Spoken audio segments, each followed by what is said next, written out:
Hello everyone, and welcome back to Celebstrology, where we analyze celebrities and their astrology. Today we will be doing an analysis of Kim Kardashian and Pete Davidson to see what the stars say about these stars. And as always, if you would like your own personal astrology reading, please visit my website celebstrology.com. Okay, let's start with Pete Davidson, whose energy is magnetic, concentrated, and intense. Unfortunately, we do not know his exact time of birth, so we are limited in his information.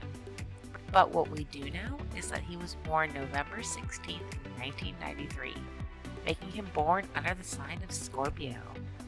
The zodiac sign of Scorpio is serious, deep, and not at all casual. His feelings are all-encompassing, and there is something quite alluring about him. He also doesn't take things or relationships lightly. His partners love that he is fully focused and that they have his absolute attention. Kim Kardashian's energy is much more diffuse. We do have her exact time of birth, so we know her rising sign is in Sagittarius, and therefore she has a bit of a partying persona. Her first impression is quite fun, upbeat, and carefree. And when you get to know her, she is born on the Libra-Scorpio cusp, but still technically a Libra. She is not nearly as raw or challenging or confronting as Pete. He gets a kick out of pushing people's buttons, but she loves when everyone is getting along and seeks harmony. Kim wants to be sweet. Pete wants to be edgy. Initially, this is quite a difference. Kim has flirtations with Pete's emotionality and depth. After all, her Mercury and Uranus are in Scorpio, meaning she does have her moments. She isn't always so superficial, but her moments of compassion and authenticity are fleeting. She is much more comfortable keeping things light. Kim ultimately just wants to keep the peace, while Pete wants to get to the bottom of things, even if it means pushing people's buttons. They are indeed different, and not necessarily in a good way. I often think the most pivotal part of a relationship, and the true deal breaker, is the moon. Where our moon is located defines our emotions and internal needs. What could be more important to a relationship than that? If someone feeds into your moon sign, they know how to make you feel at home and secure, and of course, what makes you tick. Kim's moon sign is in Pisces, which is quite sensitive and hard to pin down. I must say it is on the Aries cusp, however, so there is a touch of boldness, youth, and innocence in her emotional profile as well. Both Pisces and Aries are really in their feelings and can lack perspective. Kim is moody, sensitive, and grandiose. In order for her to feel loved, safe, and secure, she needs someone who feeds into both her sensitivity and her vivacity. She drives a hard bargain and demands a very special person indeed. Pete Davidson's emotions are in an entirely different place. His moon is in Capricorn, which is much more about success and results. It is no accident he is drawn to so many older, high-profile, powerful women. He is a bit of a social climber. He loves status, and his deepest drive is to feel respected and even elite. His greatest need is validation and reputation. He is secretly very concerned about his image. Kim is more concerned with being emotionally understood. Pete can fulfill her since all of his Scorpio gives him emotional finesse, but it is unlikely she can fulfill him since he is looking for someone more practical. He wants to secure his standing in life. He wants to be validated by his own success, and Kim is a little too much of an airy-fairy to do this. Pete also is incredibly moody. His Sun, Mercury, and Venus are all in Scorpio, making him quite the basket case. Just kidding. But seriously, his emotions are tumultuous and dominating. They are also strong, meaning he needs someone that can adapt and adjust to him. Kim is definitely adaptable, but not necessarily emotionally in tune or intuitive and considerate in the way he would need her to be.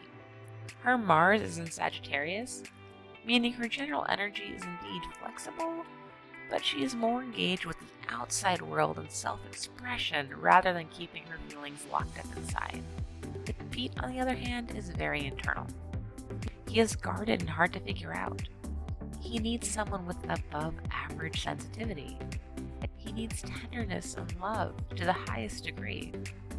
Kim is more so looking for sparkle and excitement. She wants to be enchanted. Pete's Mars is in Sagittarius, which adds some sexual chemistry. It is no accident that he has been linked to so many famous celebrity women. Sagittarius is the sign of the Bachelor, and Pete adores his pursuits. Romance is an adventure for him. He loves a challenge and conquest, and he is a natural charmer and flirt. It is only when the dating phase stops that he reveals his true colors as the moon in Capricorn and can get quite serious and even patriarchal. Even though romantically he would love to be this Casanova pursuing women from all walks of life, his needs are definitely old school and conservative. He runs a good game pursuing older women and celebrities, but ultimately he needs to feel like the man on top. He needs to be respected and is not fulfilled by being the wind beneath someone's wings. He wants to be in charge and craves a role in leadership, including in his relationships. In a way, his astrological chart is much more easily satisfied than Kim's. Kim Kardashian is a complex personality who oscillates between superficial and emotional. She needs someone who can hit both tunes. She wants someone sensitive without smothering. Hers is going to be a tough find. Meanwhile, Pete's chart is rather streamlined. It is unsurprising he is able to pursue so many different women. His needs are more intense, but less complex. He wants to be loved and respected, period. He desires both fully and completely, but that would be enough for him. He doesn't need the dynamic, multifaceted personality Kim needs. He wants commitment. Kim wants to have her cake and eat it too. Someone who is serious about her, but also not too serious at the same time. It's a tough ask. As you can probably tell, these two are not a natural fit by any means. They do share some Scorpio, so both have heavy and sometimes dark emotions, and a bit of Sagittarius, which makes them interested in the world at large, but that's about it. I should also say there is a difference between having things in common and being complementary and compatible.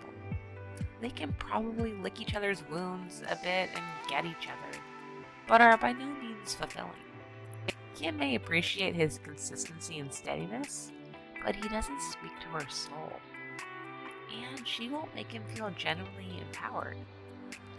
I see this as a relationship of camaraderie and slight kindred spirits. There is definitely mutual understanding, but that is different than being good for one another. They both need more than what this relationship can give them. It is capped. I am glad they found a sensitive partner to confide in, but wish them each someone who can serve as a more complete better half. Compassion is not the same as love. These are two caring people, but not what each other's needs or will ultimately value in a partner. I wish them both the best and hope the relationship can provide the healing they need to be in a better position for the future. What a funny match. I hope you enjoyed this video. Thank you so much for watching Celebstrology, where we analyze celebrities and their astrology. And again, if you want your own personal horoscope reading, then please visit my website, celebstrology.com. Look forward to seeing you there.